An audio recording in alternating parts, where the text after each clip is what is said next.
Musical musings, musical musings, musical musings, musical musings. Hello and good afternoon, everyone. Welcome back to the latest episode of Musical Musings, airing every Wednesday at 1 p.m.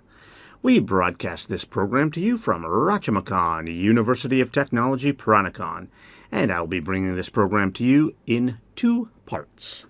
For the first part, I will introduce an artist and a song to you. We will talk a little bit about the artist, their background, and then we will also talk a little bit about the song, about its background, and also about its main themes, like what it's all about. Then we'll go ahead and listen to the song. And in part two, we will come back and analyze the lyrics. That's the words to the song. And we will look especially at any difficult vocabulary, slang, idioms, anything like that that might be a little bit hard to understand. Okay, let's get to the show. Musical musings, musical musings, musical musings, musical musings. Welcome, everyone. My name is Gary Gray, and I am your host for the Musical Musings program.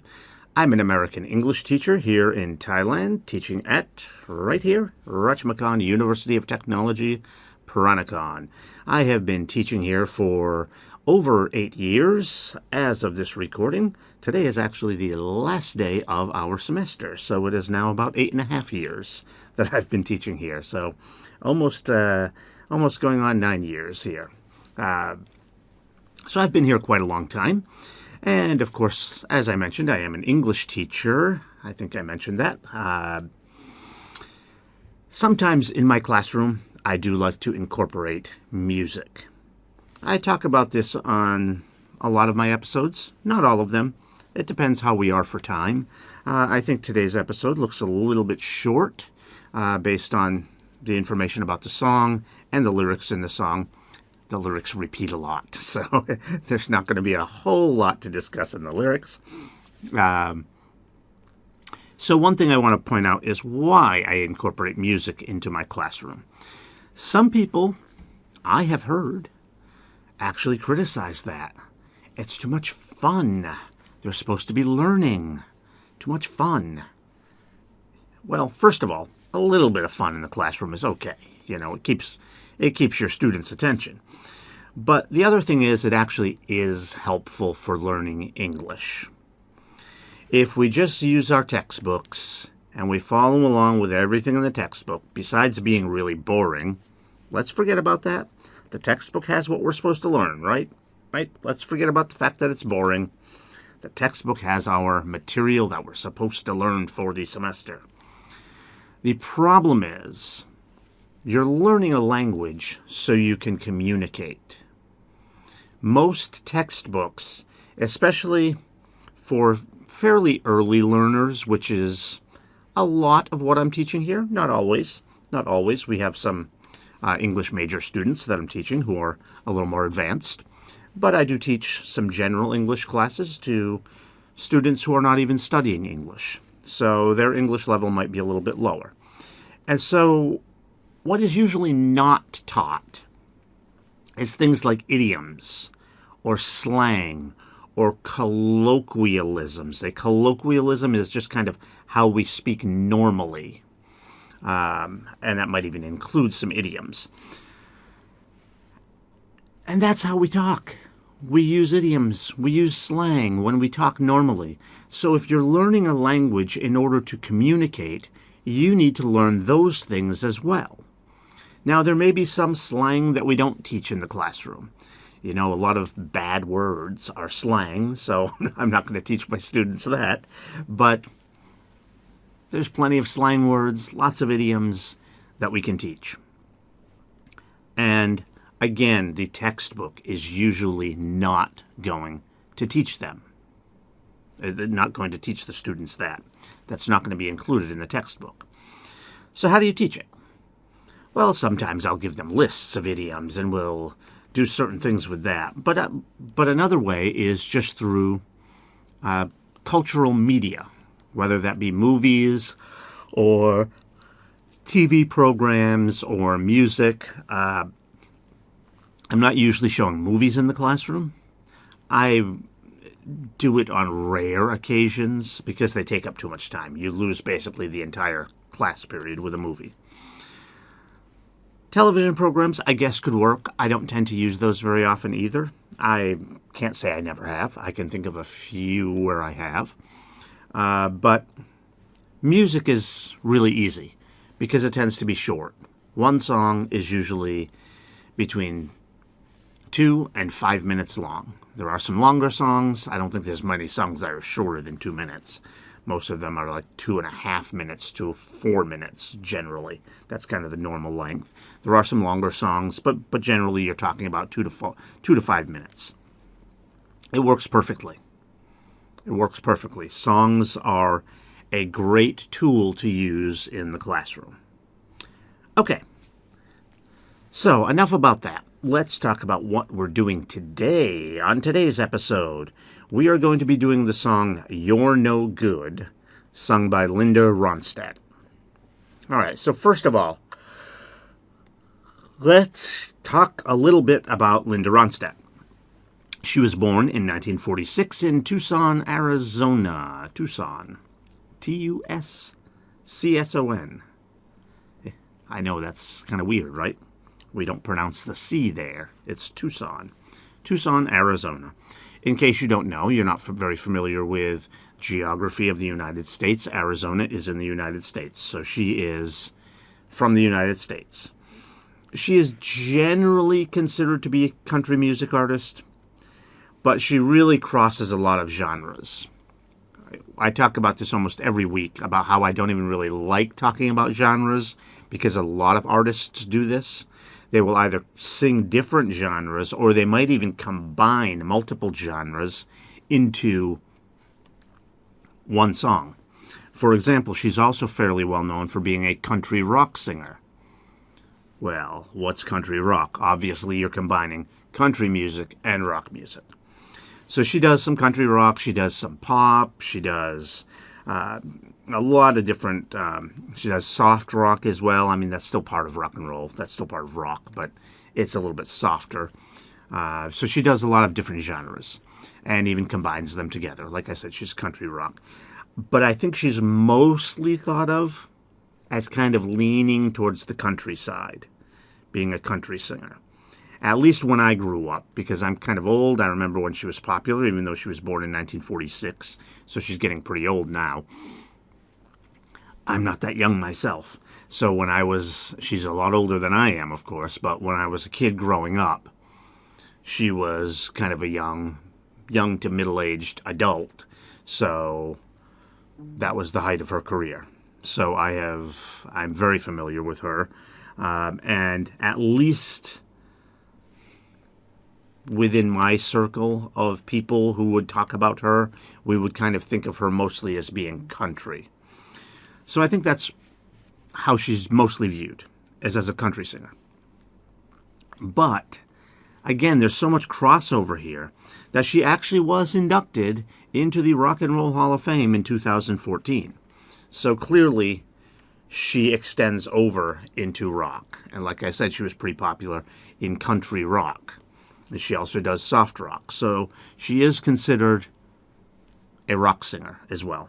Now, you'll hear in this song, I would say this song that we're doing today, You're No Good, is probably more in the soft rock variety. It doesn't have as much country feel to it as some of her other songs. It's also a little bit kind of upbeat. I mean, it's sort of a sad song in a way, but not really. So, but the rhythm of it is kind of upbeat. So, I'm not even sure if you'd call it soft rock. That might be underplaying it a little bit. Again, I don't like talking about genres. You could still call it country rock. There's still a little bit of country feel to it. You could call it soft rock. You could just call it rock. Whatever. But my point is, she does enough rock and roll that she was actually inducted into the Rock and Roll Hall of Fame. So again, this is why I always talk about genres, because people always ask that question. Oh, well, what genre of music does that person do? But I actually don't like talking about genres because a lot of performers cross over into multiple genres. All right, so again, this is Linda Ronstadt we're talking about. She had 10 top 10 hits. Now, when I say top 10, we're talking about the main Billboard chart in the U.S. Now, I'm not focusing on the U.S. because I'm biased, because I'm from the U.S. No, that's where the most English-speaking people live.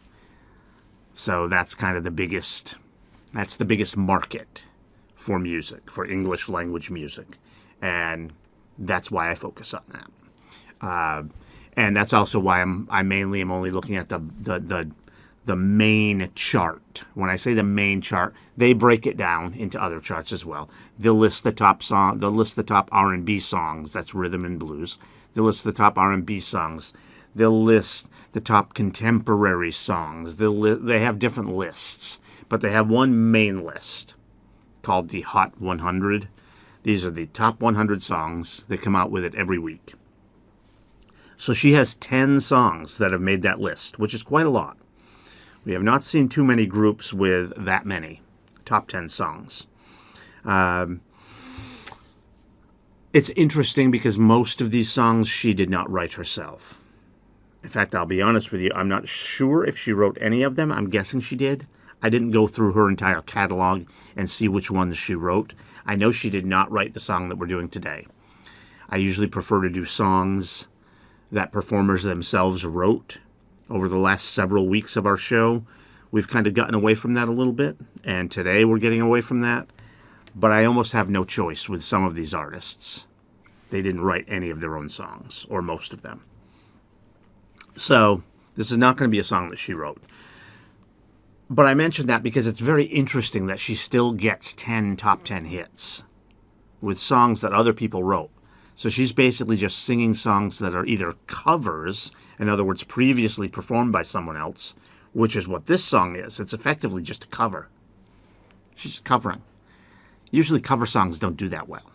I mean, occasionally they do. Occasionally they do great. Most people are familiar with I Will Always Love You by Whitney Houston.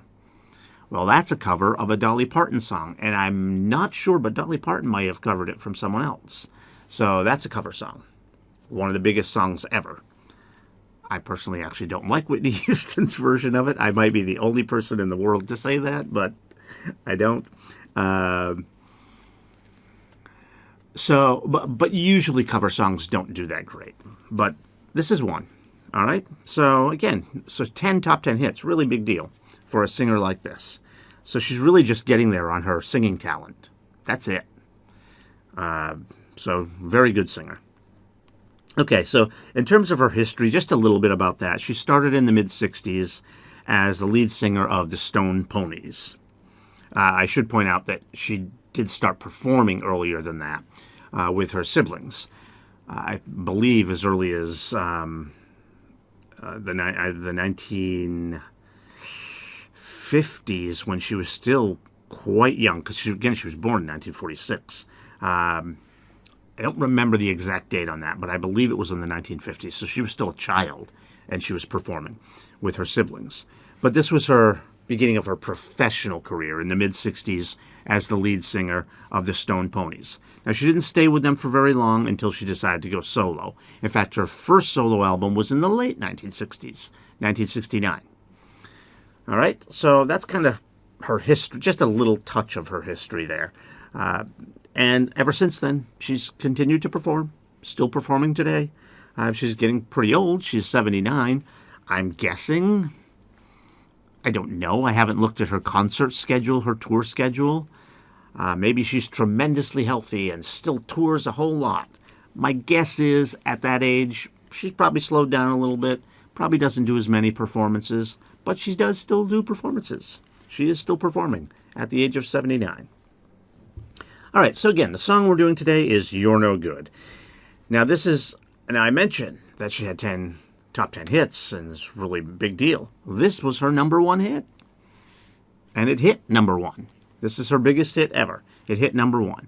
And as I said, she didn't even write it. And it wasn't even written for her. It was written by Clint Ballard Jr., and it was written for Dee Dee Warwick. Okay?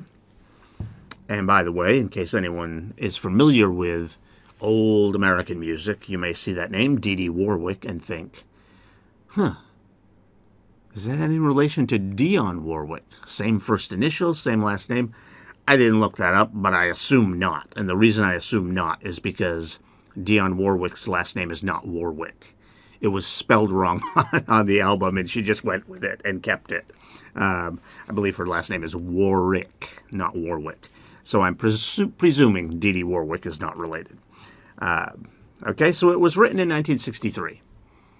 And again, it was written for Dee Dee Warwick. Several other people also performed it, but Ronstadt's version became the most popular, and that hit number 1 in 1974. Okay, so we've had a long first segment of our show here, and that's because, like I said, it's a pretty easy song to talk about. For example, I told you we would talk about the main theme. What's the song about? Very easy. The title says it all. You're No Good. It's a song about a woman being happy about breaking up with her man because he's no good. That's it. And as you'll see from the lyrics are pretty simple. Sometimes people might ask, well, why do you choose such a simple song? There's no lyrics to analyze hardly. Yeah, you know what?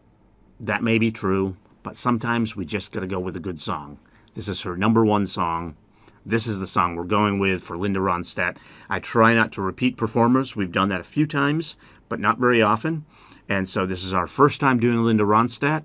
I'm going with her number 1 hit, You're No Good. And so we may not have a lot to talk about on the lyrics on the second half of our program, but that's what we're going with.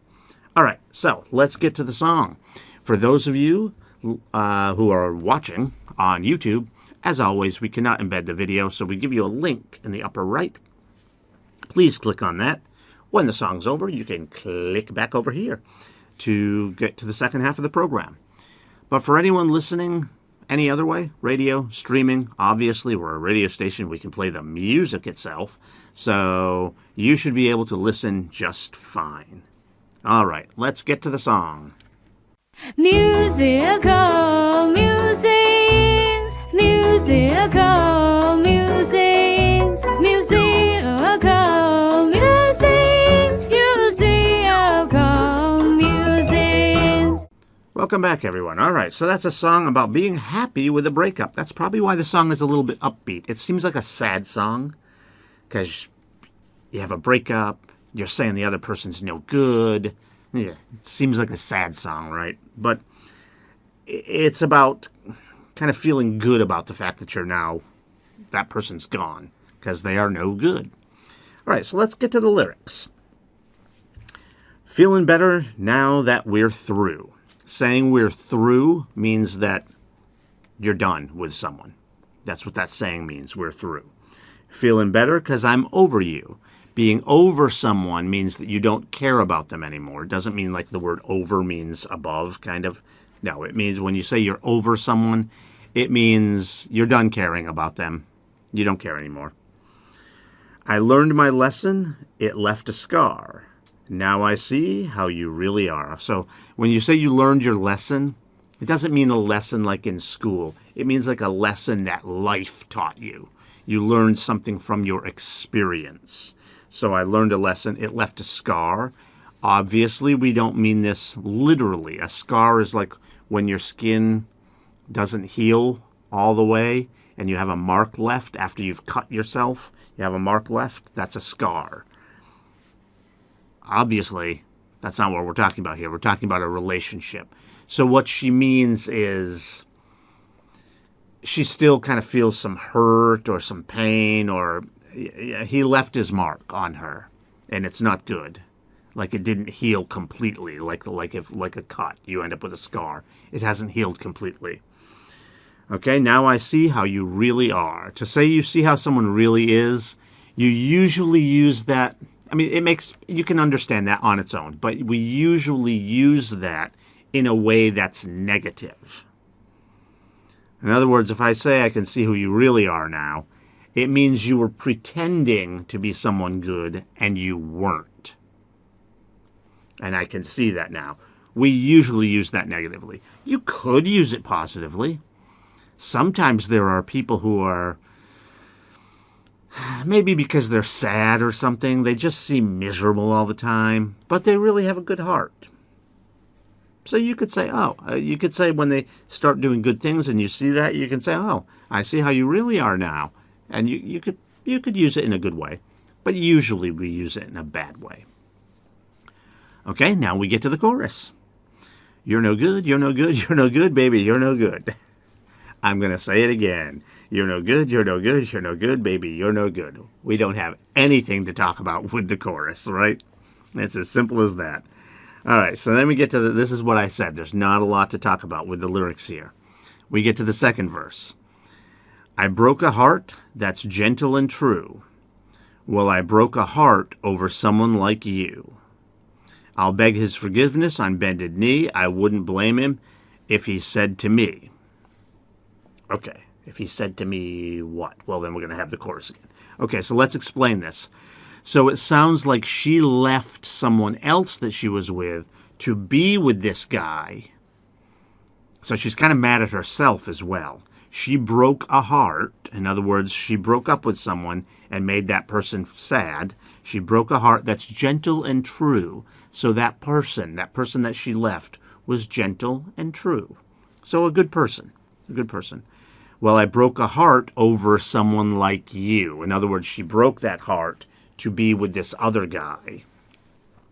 I'll beg his forgiveness on bended knee. When we say on bended knee, it means you get down on your knees to beg for forgiveness. Now, most people don't literally get down on their knee.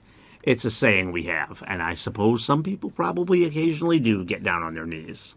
But generally, most people don't do that. It's a saying we have. So basically, she's just going to beg him for his forgiveness. And it says, I wouldn't blame him if he said to me. So in other words, she would understand. She's not going to blame him if he says to me, the chorus, you're no good, you're no good. So she wouldn't blame the guy whose heart she broke. She would not blame him if he said the same thing about her, that she's no good. You're no good, you're no good, you're no good, baby, you're no good. So we get the chorus again. And you know what? That's almost everything. We have we do have a third verse, but it's really short. I'm telling you now, baby, and I'm going my way. Forget about you, baby, 'cause I'm leaving to stay. Okay. There's one line, though, that's a little bit confusing, 'cause I'm leaving to stay. Leaving to stay? All right, sometimes when we say to stay, we mean for good. She's just using to stay because it rhymes with way, so it works good for the song. So I'm telling you now, baby, and I'm going my way. When you say you're going your way, it means you're leaving, basically. I'm going to go, sometimes we say going my own way. So I'm going my way. Forget about you. In other words, she's saying that she's going to forget about him. Forget about you, baby, because I'm leaving to stay. So what she means by to stay is for good, forever. It sounds like it doesn't make sense, right? I'm leaving to stay. That's not what she means. She doesn't mean to stay as in to remain where you are. She means she's leaving forever. She's gone. She's done with him. And then we get the chorus again. And it repeats a whole bunch of times. They repeat the chorus a lot at the end of the song. So that's it. We just get a lot of repeating of the chorus. You're no good, you're no good, you're no good, baby, you're no good. We get that repeated a whole bunch of times. And that's the song. It's as simple as that. Not a lot to talk about there. All right, so in closing, I usually like to give a list of other good songs by an artist to check out. So I'm going to list to you all 10 of Linda Ronstadt's top 10 hits. Okay? So if you want to listen to more of her music, you can look up these hits. First of all, we have You're No Good. That's the one we just did. But the other 9, because she has 10 total, is When Will I Be Loved? That's 1. 2, Heat Wave. 3, Blue Bayou. 4, It's So Easy. 5, Ooh Baby Baby Baby. Ooh Baby Baby. 6, How Do I Make You? 7, Hurt So Bad. And then the last two are duets, which she performs with someone else. That's number 8, Somewhere Out There, and number 9, Don't Know Much. And of course, we listed 9 because that's in addition to You're No Good, which we did today. Now, if you want to know my favorites by her, probably for the ones she does by herself, probably It's So Easy.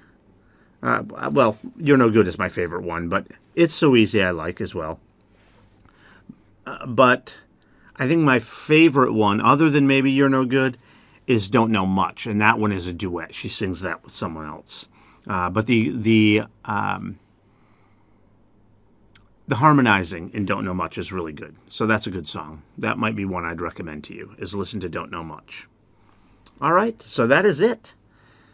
That is our episode for today. Again, a really short song. It's actually, the song itself, the video was only about 2.5 minutes, and there's so much repeating in there of the chorus that, there's really just 2 verses. There's that other third short verse in there, but there's basically just 2 verses. Really short song, short and simple. So that's it for today's episode. So thank you for joining us for today's Musical Musings program. I always like to close out our program also encouraging any young people out there, if you're getting ready to head off to university. I know we're kind of in the middle of semesters, but maybe next year. If you're looking to head off to university, check out our university. We have a good one here at Rachamakan University of Technology, Peranakan. All right, so please stay with us and tune back in next week for another great song. Also, please don't forget to subscribe to our channel. Thank you. Musical musings, musical musings, musical